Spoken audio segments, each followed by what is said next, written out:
الحمدللہ رب العالمین والعاقبۃ للمتقین والصلاۃ والسلام علی اشرف الانبیاء والمرسلین سیدنا محمد وعلی آلہ وصحبہ اجمعین، اما بعد، اعوذ باللہ من الشیطان الرجیم، بسم اللہ الرحمن الرحیم۔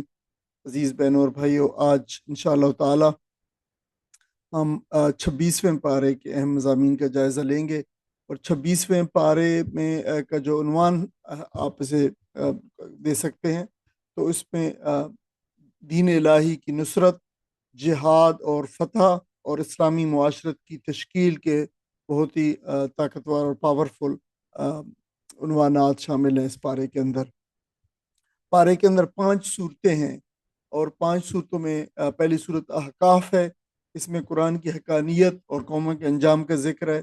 اس کے بعد سورہ محمد ہے، جہاد کے اوپر بڑی خصوصی موضوع ہے اس کا، منافقین یعنی نفاق، پھر انفاق، قتال کے اصول اور دین کی نصرت کا پیغام اس میں دیا گیا ہے۔ سورہ فتح میں صلح حدیبیہ اور بیت رضوان کا ذکر ہے، جس کو اللہ تعالیٰ نے فتح مبین قرار دیا۔ سورہ حجرات عظیم صورت ہے، اجتماعی آداب کے لیے ریاستی نظم اور اخلاقی قوانین جس میں بیان ہوئی ہے۔ اور سورہ قاف بھی ہے اس میں، اس پارے کے اندر، جو آخرت کے اعتبار سے بہت ہی نمایاں اسلوب کی صورت ہے، اگرچہ اس میں آج اس کو ہم انشاءاللہ تعالیٰ کل کے جو ہمارا خلاصہ ہوگا اس میں شامل کریں گے ہم۔ تو اس سے پتہ چلتا ہے، اگر ہم مجموعی طور پر پارے کے ان مضامین کو اور عنوانات و مباحث کو دیکھیں تو پتہ چلتا ہے کہ اسلام فرد کی اصلاح سے لے کر معاشرے اور ریاست تک ہر چیز میں مکمل طور پر رہنمائی فراہم کرتا ہے۔ پہلی صورت احقاف ہے، مکی صورت ہے۔ نبی کریم صلی اللہ علیہ وسلم طائف سے واپس آ رہے تھے، بڑے دل شکستہ تھے آپ، اور بڑے جس طرح کا آپ صلی اللہ علیہ وسلم کو ایک امید تھی کہ جو ہے باہر ہو سکتا ہے مکہ سے باہر لوگ اسلام کو کوئی قبول کر لیں، تو وہ بالکل کسی صورت میں بھی وہ امید پوری نہ ہوئی تھی۔ تو آپ جو ہے آپ کو اور آپ کے علم میں ہے کہ وہاں پہ طائف کے لوگوں نے آپ کے ساتھ کیا معاملہ کیا۔ آپ زخمی بھی تھے، آپ دل شکستہ بھی تھے، تھکے ہوئے بھی تھے، تو آپ ایک وادی کے اندر، وادی نخلہ ہے، وہاں پہ آپ صبح کی نماز پڑھ رہے تھے۔ تو پھر وہاں پہ جنہوں نے قرآن مجید کو سنا اور پھر انہوں نے ایمان لے آئے، اور پھر وہاں پہ واپس جا کر انہوں نے اپنے تبلیغ بھی کی۔ تو ابتدائی جو ہے خطاب اس صورت کے اندر قریش کو کیا گیا ہے، مگر پوری انسانیت اور جنات کے لیے بھی یہ پیغام موجود ہے۔ تو بتایا گیا یہ اس کا ایک سبق ہے کہ دیکھیں، قرآن مجید صرف عربوں کے لیے نہیں ہے، بلکہ جنوں اور انسانوں کے لیے، سب کے لیے رحمت بھی ہے اور حجت بھی ہے، اور حقیقت میں بدبخت وہ لوگ ہیں جو اس کو پیغام کو ٹھکرا دینے والے ہیں۔ قرآن کی حقانیت کو اس میں خاص طور پر ثابت کیا گیا ہے کہ یہ اللہ تعالیٰ کی طرف سے نازل ہونے والی برحق کتاب ہے، اور اس کے مخالفین اصل میں اس کے پیغام سے خوفزدہ ہیں، چاہے یہ 1500 سال پہلے تھا یا پھر آج ہے، وہ بھی اسی قرآن مجید کے جو ہے، کیونکہ یہ ایسا حق ہے کہ جو بالکل تبدیل ہونے والا نہیں ہے، اور اس کے پیغام کو کبھی چلے نہیں کیا جا سکے گا، اور یہ اپنے رموز جو ہے مسلسل زمانے کے ساتھ جو ہے کھولتا چلا جا رہا ہے۔ تو اس کے مخالفین اصل میں اس قرآن کے پیغام سے جو ہے وہ خوفزدہ ہیں۔ قرآن انسان کی ہدایت کا راستہ ہے اور اس کو حق کا راستہ دکھاتا ہے، اور یہ انسان کی فطرت کے ساتھ بالکل ہم آہنگ ہے، یعنی یہ ایسی کوئی چیز نہیں ہے جو بالکل بدیہی ہو یا انسان کی فطرت کے خلاف ہو۔ تو انسان جب اس کو پڑھتا ہے تو خود اس کو جو ہے وہ خود محسوس کرتا ہے کہ ہاں، یہ تو میری روح کی آواز ہے، میرے دل کی آواز ہے۔ اسی لیے دنیا میں سب سے زیادہ لوگ جو مسلمان اسلام قبول کرنے والے ہیں، وہ اس قرآن کے مطالعے اور قرآن کے ساتھ جڑ کر جو ہے وہ اسلام قبول کرتے ہیں، اس لیے کہ یہ انسانی فطرت کے ساتھ بالکل جو ہے کمپیٹیبل اور ہم آہنگ چیز ہے۔ قرآن اللہ تعالیٰ کا کلام ہے، قرآن کو قبول کرنے والے ہی کامیاب ہوتے ہیں، یہ بتایا گیا ہے۔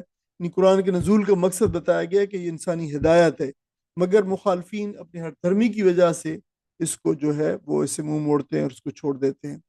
نبی کریم صلی اللہ علیہ وسلم کی رسالت کے دلائل دیے گئے ہیں کہ نبی صلی اللہ علیہ وسلم کوئی نئے رسول نہیں ہیں، بلکہ سلسلہ رسالت کی ایک کڑی ہیں۔ یہ بھی جو سلسلہ چلا آ رہا ہے آدم علیہ السلام سے، آپ بھی اسی کا حصہ ہیں، اور آپ کی آمد کی بشارت جو عیسیٰ علیہ السلام نے دی ہے، اور تورات میں بھی آپ کے لیے پیشن گوئیاں جو ہے موجود ہیں۔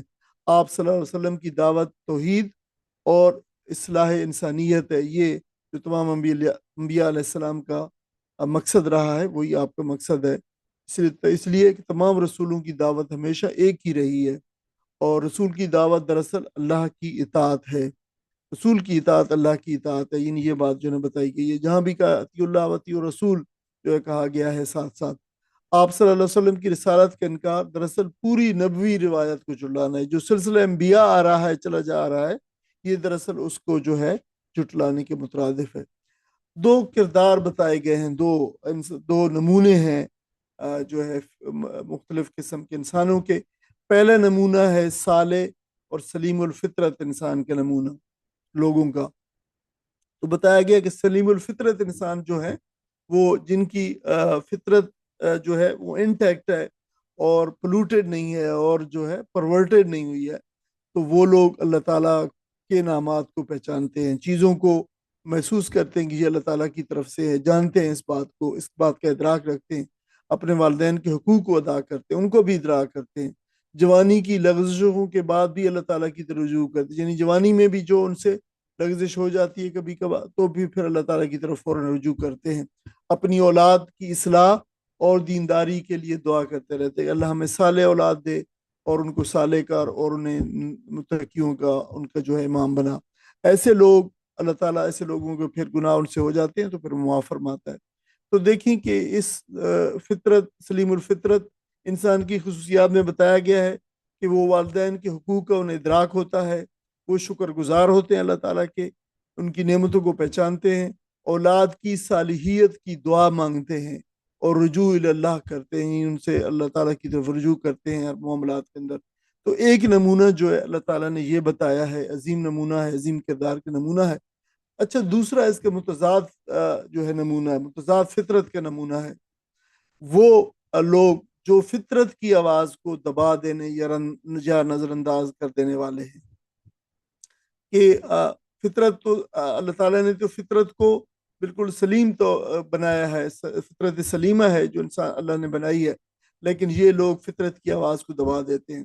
ماں باپ کے حقوق سے ناآشنا ہیں یہ لوگ، خدا کے حقوق کو بھی جو ادا نہیں کرتے، اور شکر کرنے والے بھی نہیں ہوتے اللہ تعالیٰ کے، بالکل حیوانوں کی طرح، اور اسی سطح پہ زندگی گزارتے ہیں، بے قید مقصد سے خالی زندگی، اور آخرت اور جواب دہی کے تصور سے عاری، اور حقیقت میں فرمایا کہ یہی لوگ جو ہے پھر خسارہ پانے والے ہیں۔ تو یہ دو متضاد کردار بتائے گئے ہیں، دو نمونے جو ہے انسانی فطرت کے بتائے گئے ہیں۔ تو بتانے کا مقصد کیا ہے کہ دیکھو، تم ان میں سے کون سا ہو، جو تمہیں کون سا اچھا لگتا ہے، اور تمہارے لیے کون سا نمونہ جو ہے قابل عمل ہے۔ تو اس فطرت کا جو نمونہ ہے، یہ والدین سے بدسلوکی، اللہ تعالیٰ سے بے نیازی، یہ جو دو چیزیں ہیں، یہ بالکل ایک ہی بنیادی ایک ہی سکے کے دو رخ ہیں، اور ان کا کیا ہے، ایک سکے کا ایک رخ فطرت کا بگاڑ ہے، اور پھر دوسرا انجام کی جو ہے وہ غفلت ہے۔ پھر قوموں کی ہلاکت کا قانون جو ہے بتایا گیا ہے کہ فاسق، بدعمل اور سرکش قومیں بالآخر ہلاک ہو جایا کرتی ہیں، اور یہ قرآن مجید کا وہ قانون ہے جو اللہ تعالیٰ نے متعدد مرتبہ قرآن مجید کے اندر جو ہے یہ بیان کیا ہے۔ تو یہاں مثال دی گئی ہے قوم عاد کی، کہ حضرت حود علیہ السلام کی دعوت کو انہوں نے جھٹلایا تو اللہ تعالیٰ نے انہیں ہلاک کر ڈالا، اور بتایا کہ تکبر اور سرکش قومیں جو ہے وہ ہمیشہ تباہی کا جو ہے باعث شکار ہوتی ہیں، اور پھر ہلاکت کے وقت ان کی طاقت، ان کی تعداد، ان کی وسائل، ان کی اکانومی، ان کی ٹیکنالوجی کوئی کام نہیں آتی، سب بیکار ہو جاتے ہیں، اور یہ بار بار یہ ریپیٹ ہوتا رہتا ہوا ہے ہسٹری کے اندر۔ تو قوموں کی اصل حفاظت جو ہے وہ ٹیکنالوجی اور تمدن اور ان کی طاقت اور قوت نہیں ہوتی، بلکہ اصل ان کی حفاظت جو ہوتی ہے ایمان سے اور عدل سے اور شکر میں ہے۔ یہ چیزیں ہوں گی تو پھر یہ جو ہے ان کی قومیں برقرار رہتی ہیں اور ان کو پھلتی پھولتی ہیں۔ جنات کا قرآن سننا اور ایمان لانا، جیسے وادی نخلا میں جنات نے قرآن سننا، فوراً ایمان لیا، اور واپس اپنی قوم کی طرف لوٹ گئے،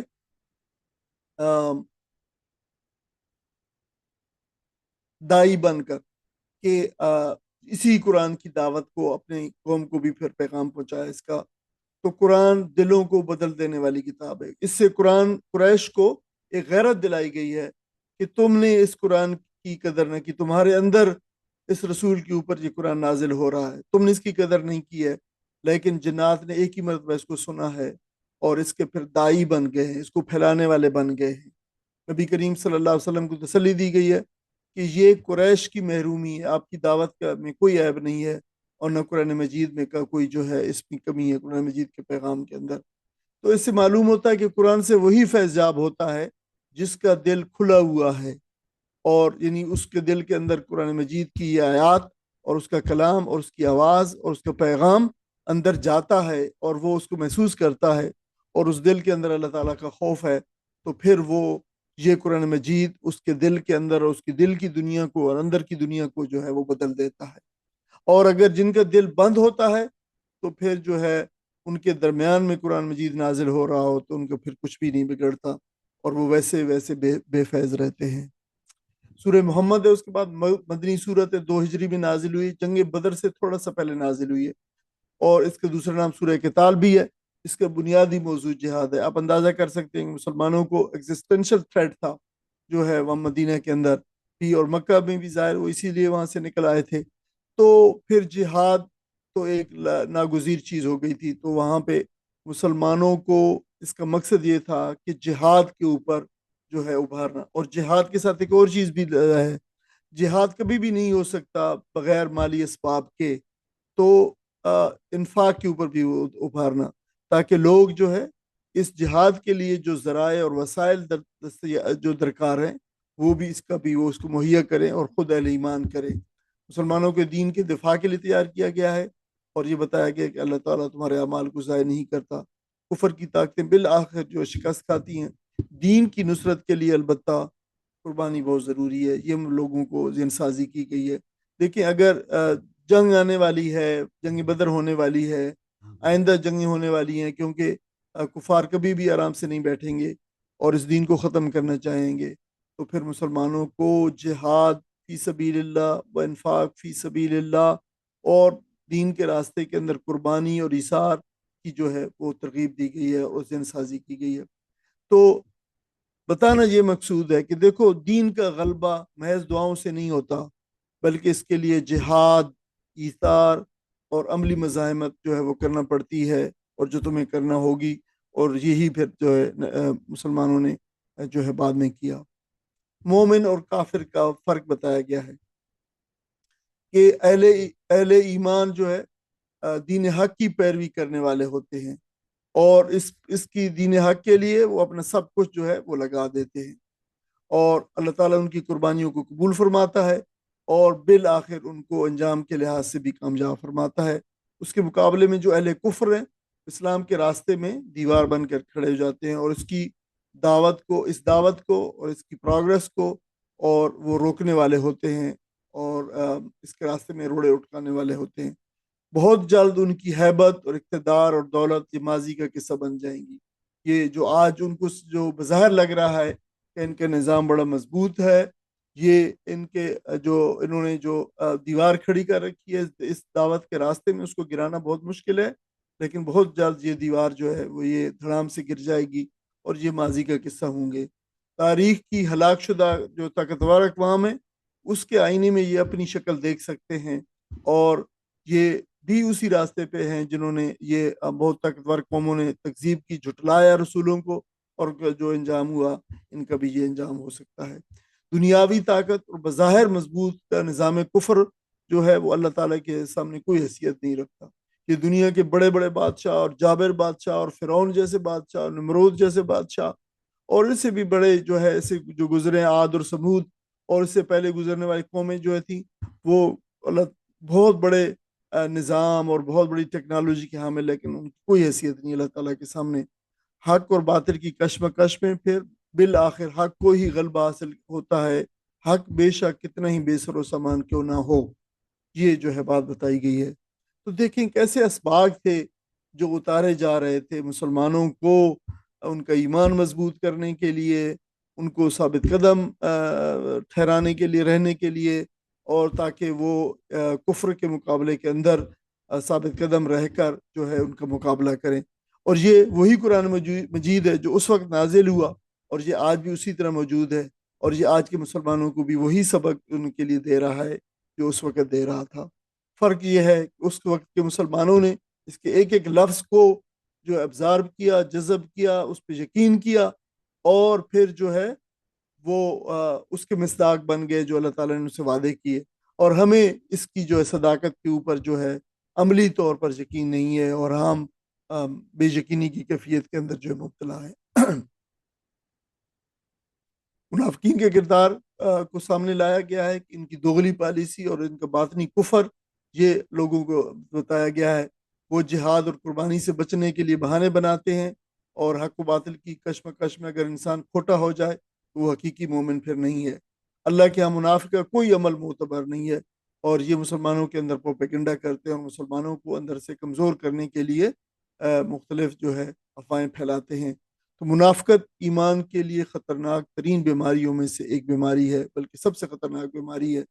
اور ایمان کا معیار صرف عقیدہ نہیں ہے کہ صرف کہہ دیا لا الہ الا اللہ، بلکہ میدان عمل میں اللہ کے دین کے لیے کھڑے ہونا، چاہے جان اور مال وہ داؤ پر لگی ہو۔ یہ اصل میں جو اللہ جو خالص مومنین ہیں، یہ ان کا جو ہے شیوا اور ان کی خصوصیت ہے۔ مسلمانوں کو بتایا گیا قلت تعداد اور قلت تعداد پہ جو سے نہ گھبراؤ، اور اللہ تعالیٰ پر توکل کرو۔ بے سر و سامانی بے شک موجود ہے، لیکن اللہ بھی موجود ہے، اور اس لیے یہ تمہیں سے گھبرانا نہیں چاہیے۔ دشمن کی قوت اور سازومان سے بھی مروب نہ ہوں۔ اللہ کی مدد ایمان والوں کے ساتھ ہوا کرتی ہے، اور اسی اللہ کی مدد کے بھروسے پر دشمن سے جو تم ٹکراؤ۔ باطل کی طاقت جو ہے وقتی ہوتی ہے، اللہ تعالیٰ کی راہ میں جو جہاد ہے وہ کامیابی لاتا ہے بالآخر۔ اور کفار سے بالکل سمجھوتا نہ کرو، ان سے سمجھوتا کرنا ایسے ہی ہے جیسے گرتی ہوئی دیوار کے سائے میں پناہ لینا ہے۔ تو مسلمانوں کو کہا گیا کہ ان سے کمپرومائز کرنے کی کوئی ضرورت نہیں ہے۔ اہل ایمان کو دشمن کی قوت سے مرعوب ہونے کی بجائے اللہ پر بھروسہ کرتے ہوئے حق کے لیے جدوجہد کو جاری رکھنا چاہیے، کیونکہ باطل کی طاقت بہرحال عارضی ہے، بے شک یہ کتنی ہی بڑی کیوں نہ دکھائی دیتی ہو۔ انفاق فی سبیل اللہ کا پھر ذکر ہے، اور بخل کے بھی ساتھ۔ اسلام اور مسلمانوں کی بقا کو جب شدید خطرات لاحق تھے تو ایسے وقت میں پھر اللہ تعالیٰ کے راستے میں ایثار اور خرچ کرنا، خرچ فی سبیل اللہ، انفاق فی سبیل اللہ کا مطالبہ کیا گیا، اور کہا گیا کہ پھر جو بخل کرتا ہے وہ اللہ کا کچھ نہیں بگاڑتا، وہ خود محروم رہتا ہے۔ اللہ کسی کے مال کا محتاج نہیں ہے۔ یہ دراصل بندے کے امتحان، یہ بندے کو خود غلط فہمی انسان کو لگ گئی ہے کہ یہ میرا مال ہے اور میرا مال ہے۔ یہ اللہ اس کا میرا مال اور آپ کا مال نہیں ہے، یہ اللہ کا مال ہے، اور یہ اللہ کی مہربانی ہے کہ وہ اپنے دیے ہوئے مال سے کہہ رہا ہے کہ میرا مال جو میں نے تمہیں دیا ہے میرے راستے میں خرچ کرو تو میں تمہارے درجات بلند کروں گا، اور میرے لیے تم میرے مقرب ہو جاؤ گے۔ تو ناکام ہونے والوں کی جگہ اللہ تعالیٰ جو ہے دوسرے لوگوں کو لے آئے گا، اگر کوئی انسان جو ہے وہ یہ کرتا ہے اور اس کے راستے میں خرچ نہیں کرتا۔ تو مال اور طاقت اور صلاحیتیں اور سب چیزیں یہ اللہ تعالیٰ کی امانت ہیں جو اس نے انسانوں کو دے رکھی ہیں۔ جب دین کو ضرورت ہو تو پھر ان دین کے ان تقاضوں سے، انفاق کے تقاضوں سے پیچھے ہٹ جانا اصل میں ایمان کے تقاضوں سے فرار ہے۔ یہ بات جو ہے بتائی گئی ہے مسلمانوں کو۔ اس کے بعد سورہ فتح ہے، مدنی صورت ہے، 6 ہجری میں نازل ہوئی ہے صلح حدیبیہ کے موقع پر۔ آپ صلی اللہ علیہ وسلم نے فرمایا کہ یہ صورت مجھے دنیا و ما فیہا، یعنی جو کچھ دنیا اور جو کچھ اس کے اندر ہے وہ سب سے زیادہ محبوب ہے۔ صلح حدیبیہ کو اللہ تعالیٰ نے فتح مبین قرار دیا، اور یہ غالباً اس کی وجہ یہ تھی کہ آپ صلی اللہ علیہ وسلم کو زیادہ محبوب تھی کہ آپ صلی اللہ علیہ وسلم کو ایک فتح مبین کی خبر دی گئی۔ اس میں وہ فتح مبین بہت ہی، یعنی اس سے مراد نبی کریم صلی اللہ علیہ وسلم نے بھی یقیناً یہی لیا ہوگا کہ اللہ تعالیٰ ان کے دین کو، اس دین کو اللہ تعالیٰ جو ہے وہ غالب کر دے گا۔ تو اس وجہ سے نبی کریم صلی اللہ علیہ وسلم کو بہت محبوب تھی، اور یہ اس دین کو غالب کرنا اللہ تعالیٰ کے فرائض میں سے، یعنی اللہ تعالیٰ نے جو نبی کریم صلی اللہ علیہ وسلم پر فرائض رسالت جو ہے عائد کیے تھے اور دیے تھے ان میں سے ایک تھا۔ تو یہ رسالت کا یہ فریضہ مکمل ہونے پر اللہ تعالیٰ کے جو نبی کریم صلی اللہ علیہ وسلم کو یہ صورت پھر بہت محبوب تھی کہ اس میں یہ بتایا گیا ہے، اور یہ نبی کریم صلی اللہ علیہ وسلم کو اشارت دی گئی۔ بظاہر کمزور شرائط پر صلح حدیبیہ جو ہوئی، در حقیقت اسلامی جماعت کی تنظیم اور دعوت کی وسعت کا جو ہے وہ باعث بنی، اور یہ بات کی تاریخ نے جو ہے وہ ثابت کیا، اور اسلام پھر تیزی سے پھیلنے لگا، اور اسی سے پھر فتح مکہ کی راہ جو ہے ہموار ہوئی۔ اسی وجہ سے پھر جو ہے وہ توحید کا مرکز جو ابراہیم علیہ السلام نے قائم کیا تھا، وہ واپس ابراہیم کی ملت نے اس کو کلیم کر لیا۔ اس وجہ سے یہ عظیم فتح اور عظیم جو ہے وہ صورت اور عظیم جو ہے وہ فتح مبین تھی، جس کو نبی کریم صلی اللہ علیہ وسلم نے جس کا حوالہ دیا۔ بعض اوقات حکمت بھری جو صلح ہے وہ وقتی پسپائی بھی اللہ تعالیٰ کے نزدیک بہت بڑی فتح ہوتی ہے، لیکن اس کا جو ہے ہم انسانوں کو بعض اوقات اس کا جو ادراک نہیں ہوتا۔ اللہ کے فیصلوں میں بڑی دوراندیشی اور حکمت ہوتی ہے۔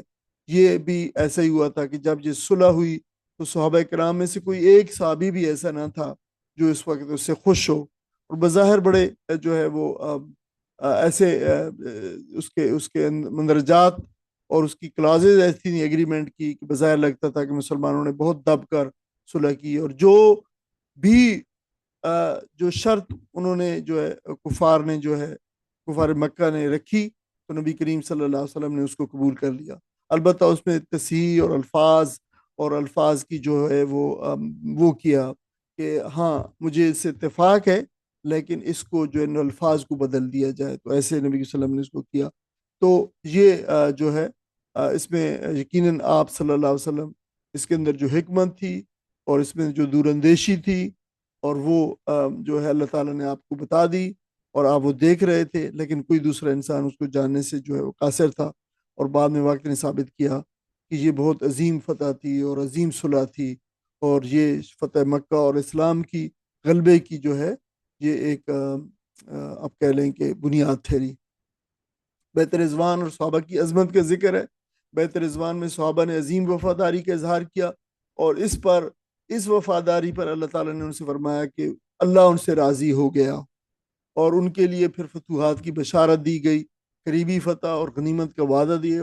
اس سے مراد پھر آنے والی ساری فتوحات ہیں، فتح مکہ بھی اس میں شامل ہے، اور انہوں نے دین کے لیے قربانیاں دیں اور وہ بہترین جماعت قرار پائے۔ تو اندازہ کریں کہ کتنے سرٹیفکیٹس ہیں جو اللہ تعالیٰ نے ان کو جو ہے دے دی۔ اللہ تعالیٰ ان سے راضی ہو گیا، وہ اللہ سے راضی ہو گئے، وہ بہترین جماعت قرار پائے، ان کو فتوحات کی بشارتیں ملی۔ فتح مکہ اور بعد کی کامیابیاں دراصل اسی بیعت کی برکت قرار پائیں۔ تو صحابہ کی بیعت جو ہے اور اخلاص اور ایثار آج بھی ہمارے لیے ایک نمونہ اور ایک معیار جو ہے وہ خلوص کا اور اطاعت کا اور قربانی کا ایک عظیم نمونہ ہے۔ غلبہ دین حق، اللہ تعالیٰ نے اپنے رسول صلی اللہ علیہ وسلم کو ہدا یعنی ہدایت اور دین حق کے ساتھ بھیجا ہے، اور یہ آیت کریمہ جو ہے 4 مرتبہ قرآن مجید میں اس کا ذکر ہے کہ اللہ تعالیٰ نے اپنے رسول کو اس کو بھیجا 2 مرتبہ، یہ آیت 2 مرتبہ جو آئی ہے۔ تو اس کا مقصد یہ ہے، سورہ فتح کے اندر آئی ہے اور پھر سورہ صف کے اندر یہ آئی ہے۔ مقصد یہ ہے کہ یعنی اس کا بھیجنے کا، دین اور ہدایت دے کر بھیجنے کا مقصد یہ ہے کہ آپ صلی اللہ علیہ وسلم تمام ادیان اور نظام حیات کے اوپر اس کو غالب کر دیں، اور یہ غلبہ دعوت حق جد و جہد سے حاصل ہوگا، دعوت اور جد و جہد سے حاصل ہوگا یہ غلبہ، یعنی دعوت بھی ہوگی اور دونوں چیزیں ہوں گی، دعوت دین اور اس دین کے راستے میں جو مشکلات پیش آئیں گی ان کے لیے جہاد کرنا، یہ دونوں چیزیں اس کے 2 عنصر ہیں۔ دین صرف وعظ و تقریر کا نام نہیں ہے، مکمل غالب نظام زندگی ہے۔ یہ بات جو ہے یہاں پہ اس میں بتائی گئی ہے، اور اس مقصد کے لیے اللہ تعالیٰ نے ایک بہترین گروہ یعنی امت مسلمہ کو اٹھایا ہے کہ یہ وہ کام کرے گی، دعوت دین کا اور دین حق کے غلبے کا کام یہ امت جو ہے اب کرے گی۔ اس گروہ کی خصوصیات بتائی گئی ہیں کہ یہ کفار پر سخت ہیں اور آپس میں بہت رحیم ہیں، اور نظم حق و باطل میں کیا علامہ اقبال نے فرمایا کہ ہو ہلکا یاراں تو بریشم کی طرح نرم، نظم حق و باطل ہو تو فولاد مومن۔ یہی 2 خصوصیات جو قرآن مجید میں بتائی گئی ہیں، تو آپ نے ان کا ترجمہ کیا ہے، اور پھر ان کے ساتھ ساتھ رکوع اور سجود کرنے والے، اللہ کی اطاعت کرنے والے ہیں یہ گروہ کے افراد۔ امت مسلمہ کی اصل شناخت بتائی گئی ہے، شہادت علی الناس ہے اور دین حق کے غلبے کی جد و جہد ہے، نہ کہ محض نام اور اقوام اور جغرافیہ اور نیشن اسٹیٹس. یعنی یہ امت مسلمہ کے اندر یہ سب شامل ہے. یہ جو ہے ہماری شناخت اسی امت مسلمہ سے ہے. اس کے بعد عظیم صورت سورہ الحجرات ہے. مدنی صورت ہے، 9 ہجری میں نازل ہوئی ہے. اس کو سورۃ الاخلاق والآداب بھی کہا جاتا ہے. اسلامی ریاست اور معاشرے کی بنیادی اصولوں کا ایک جامع بیان ہے. اس کے اندر غلبہ دین حق کی جدوجہد میں جہاد کی اصل حیثیت کو وضاحت کی گئی ہے. اللہ اور رسول کے حقوق، مسلمانوں کے بامی حقوق بتائے گئے ہیں. قومی، نسلی اور لسانی امتیازات کے بارے میں دو ٹوک موقف اختیار کیا گیا ہے. تو یہ پورا مکمل آئینی پیکج ہے یہ صورت، جو بتاتی ہے کہ طاقتور اسلامی ریاست بھی اخلاق اور آداب اور انصاف کے بغیر قائم نہیں رہ سکتی. یہ بتایا گیا ہے. اس میں پہلی جو چیز بنمایاں طور پر وہ حکمیت الہی ہے. اسلامی ریاست کے آئین کی پہلی شکل جو ہوگی وہ اللہ تعالیٰ کی حکمیت ہوگی، اور انفرادی اور اجتماعی زندگی میں اللہ اور رسول کی اطاعت لازم ہوگی. کسی معاملے میں اللہ اور رسول کی حکم سے انحراف جائز نہیں ہوگا. یعنی کوئی قانون سازی اللہ اور رسول کی تعلیمات کے برعکس جو ہے وہ نہ ہو سکے گی، جو جو اسے انحراف کر کے. شریعت سے انحراف دراصل حاکمیت غیر اللہ کو قبول کرنا ہے. تو اسلامی معاشرے کی بنیاد اللہ تعالیٰ کی حاکمیت اور رسول کی اطاعت ہے. تو نبی کریم صلی اللہ علیہ وسلم کے ساتھ آداب بتائے گئے ہیں کہ آپ مسلمانوں کی شیرازہ بندی کا مرکز ہیں. آپ مسلمانوں کی آپ صلی اللہ علیہ وسلم سے جو محبت اور عقیدت ہے وہ مسلمانوں کی شیرازہ بندی کرتی ہے، مسلمانوں کو جوڑ کر رکھنے والی کتاب ہے. ہمارے رسول ہیں وہ، اور ہم ان کی امت ہیں، اور ہماری جو ہے ان پہ جان اور ہماری سب کچھ ان پہ جو ہے فدا ہے. یہ شیرازہ بندی ہے نبی کریم صلی اللہ علیہ وسلم کی ذات. آپ سے دلی محبت، آپ سے کا ادب، آپ کی تعظیم جو ہے یہ ہمارا تہذیبی ورثہ ہے. یہ ہمیں تمام دنیا کے اندر مسلمان ہم اس پہ جو ہے مشترک طور پر جڑتے ہیں. یہ ہماری مسلمانوں میں ہم آہنگی کی بنیاد ہے. آپ سے بلند آواز میں بات کرنے سے منع کیا گیا آپ کے سامنے، یہ بے ادبی ہے، اور اس سے جو ہے تمام اعمال کے ضائع ہونے کا خدشہ ہے. آپ صلی اللہ علیہ وسلم کی شخصیت سے وابستگی اسلامی تہذیب کی بنیاد ہے، یہ بتایا گیا ہے. لیکن بہت عظیم سب اسباق ہیں اس کے اندر. نبی کریم صلی اللہ علیہ وسلم کا ادب اور محبت ایمان کی نشانی ہے، اور بلکہ ایمان کا تقاضا آپ کہہ سکتے ہیں. اسلامی معاشرے کی بنیاد اگر ہم پچھلی جو ہے وہ دیکھیں، جو پہلی ضرورت تھی اور جو پہلی تقاضا تھا اسلامی ریاست کا، حکمیت اللہ کی، اور اس کے ساتھ ملا کر دیکھیں تو معلوم ہوتا ہے کہ اسلامی معاشرے کی بنیاد اللہ تعالیٰ کی حکمیت اور رسول صلی اللہ علیہ وسلم کی اطاعت ہے. یہ دو چیزیں ہیں. معاشرتی بیماریوں اور ان کے سدباب کیا گیا ہے. 6 بیماریاں بتائی گئی ہیں. ایک دوسرے کا مذاق اڑانا، تحقیر کرنا، عیب جوئی، برے القابات سے یاد کرنا، بدگمانی کرنا، لوگوں کی جو ٹو میں رہنا، تجسس کرنا، یہ ساری باتیں، غیبت کرنا، اس کو تو بہت بڑا عظیم گناہ قرار دیا گیا ہے. بھائی کے گوشت کھانے کے برابر قرار دیا گیا ہے. اور 6 بیماریاں امت کے رشتے الفت کو توڑ دینے والی ہیں. اور ان 6 بیماریاں یہ جو ہیں کسی بھی معاشرے کو جب اس میں ہوں تو وہ اس کو تباہ کر دیتی ہیں. ان سے بچنے کی ہدایت کی گئی ہے. ان سے بچاؤ بہت ضروری ہے. عالمگیر مسلم برادری اور معیار فضیلت. مسلمان برادری رنگ، نسل، زبان یا وطن کی بنیاد پر نہیں ہوتی. ان کا اصل رشتہ اللہ اور رسول سے ایمان کا رشتہ ہے. مختلف قومیں اور قبیلے جو اللہ تعالیٰ نے بتائے ہیں ان کا مقصد تعارف ہے، ان کا آئیڈینٹیفیکیشن ہے. برتری کے لیے نہیں ہے کہ ایک قبیلے کو دوسرے پر اور ایک قوم کو دوسرے پر کوئی برتری ہے، بلکہ جو ہے یہ برتری کا معیار کوئی حسب، نسب، مال یا قومیں دولت کا جو ہے وہ دولت کا زیادہ ہونا یا کم ہونا نہیں ہے. یہ کوئی فضیلت کا معیار نہیں ہے، بلکہ اللہ تعالیٰ نے فرمایا کہ فضیلت کا معیار اخلاقی تقوی، انسان کا تقوی اور حسن کردار ہے. اسلامی اخوت کا رشتہ ایمان سے ہوتا ہے، نسل اور رنگ سے نہیں. حقیقی مومن کی صفات آخر میں بتائی گئی ہیں جو ہے کہ حقیقی مومن وہ ہے جو اللہ اور اس کے رسول صلی اللہ علیہ وسلم پر ایمان لائے اور پھر کبھی بھی تردد نہ کرے، اس میں کوئی شک نہ ہو اسے، اور اپنے پھر مال اور جان سے اللہ کی راہ میں جہاد کرے. اچھا، یہ جو ہے ڈیفینیشن ہے کہ حقیقی مومن کون ہوتا ہے. یہ کہ وہ اللہ اور اس کے رسول پر ایمان لاتے ہیں اور پھر تردد نہیں ہوتے، اور پھر وہ اپنی مال اور جان سے اللہ کی راہ میں جہاد کرتے ہیں. یہ ہوتے ہیں حقیقی مومن. یہ تعریف بتائی گئی ہے، ڈیفینیشن جو ہے. جہاد کے بغیر ایمان کا دعویٰ جو ہے بالکل ادھورا ہے، اور ایمان کے بعد عملی جدوجہد بھی انسان کے لیے لازمی ہے. ایمان کا تقاضا ہے کہ مال اور جان اللہ تعالیٰ کے راستے میں جو ہے وہ جہاد کے لیے وقف کر دی جائے۔ یہ جو ہے یہاں پہ یہ عظیم صورت ہے، اس کے صرف چند جو ہے وہ بالکل ہم نے نمایاں ترین جو اس کے آپ کہہ سکتے ہیں کہ جو مباحث تھے وہ سامنے لائے ہیں، لیکن یہ صورت در حقیقت عظیم صورت ہے۔ اس میں بے شمار ملت کی اور ریاست کی بنیادیں اور مسلمانوں کے باہمی تعلقات اور بین الاقوامی جو برادری ہے اس کے متعلق، اور یہ یعنی اور بھی بہت سارے اس کے مباحث جو ہے دراصل تفصیل کے ساتھ پڑھنے کی اس کی ضرورت ہے۔ اور اللہ تعالیٰ سے دعا ہے کہ اللہ تعالیٰ ہمیں یہ وہ سارے اوصاف جن کا تقاضا جو موجود ہے یہاں پہ، اللہ تعالیٰ ہمیں ان کے مصداق بنائے، اور ان تمام بیماریوں سے جن کا یہاں پہ ذکر ہے اللہ تعالیٰ ہمیں محفوظ فرمائے۔ وآخر دعوانا الحمد للہ رب العالمین، وجزاک